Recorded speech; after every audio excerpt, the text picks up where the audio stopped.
छत्रपती शिवाजी महाराज चौकात कॉफी शॉपवर दहशत, धारदार शस्त्रासह लूट, 4 आरोपी जेरबंद, मुद्देमाल जप्त। दिनांक 26 मार्च 2026 रोजी रात्री सुमारे 10:15 वाजण्याच्या सुमारास छत्रपती शिवाजी महाराज चौक येथील गजबजलेल्या आठवडा बाजार परिसरातील एका कॉफी शॉपमध्ये थरारक लुटीची घटना घडली। हातात धारदार शस्त्रे घेऊन आलेल्या आरोपींनी दुकानात घुसून भीतीचे वातावरण निर्माण केले आणि दुकानदाराला तुला जिवंत सोडणार नाही अशी धमकी देत कॅश काउंटरमधील सुमारे 2,900 रुपये रक्कम जबरदस्तीने हिसकावून घेत घटनास्थळावरून पळ काढला।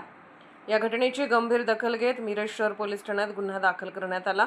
पोलीस अधीक्षक श्री संदीप घुगे, अप्पर पोलीस अधीक्षक सौ कल्पना बारवकर तसेच उपविभागीय पोलीस अधिकारी श्री प्रणिल गिल्डा यांच्या मार्गदर्शनाखाली पोलीस निरीक्षक श्री किरण चौगले यांनी विशेष पथक स्थापन करून तपासाची चक्रे वेगाने फिरवली। तत्पर तपासादरम्यान पोलिसांनी आरोपी ओंकार संभाजी साळुंके, आकाश जगन्नाथ पोंडे आणि सौरभ प्रसाद पोद्दार यांच्यासह एक बाल अपचारी अशा चौघांना अल्पावधीतच ताब्यात घेतले।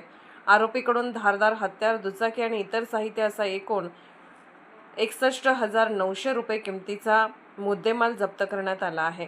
या यशस्वी कारवाईत सहाय्यक पोलीस निरीक्षक दत्तात्रय पुजारी, सहाय्यक पोलीस निरीक्षक भैरवनाथ पाटील, पोलीस उपनिरीक्षक विनायक मसाळे, सहाय्यक पोलीस फौजदार कदम तसेच इतर पोलीस कर्मचाऱ्यांनी महत्त्वाची भूमिका बजावली।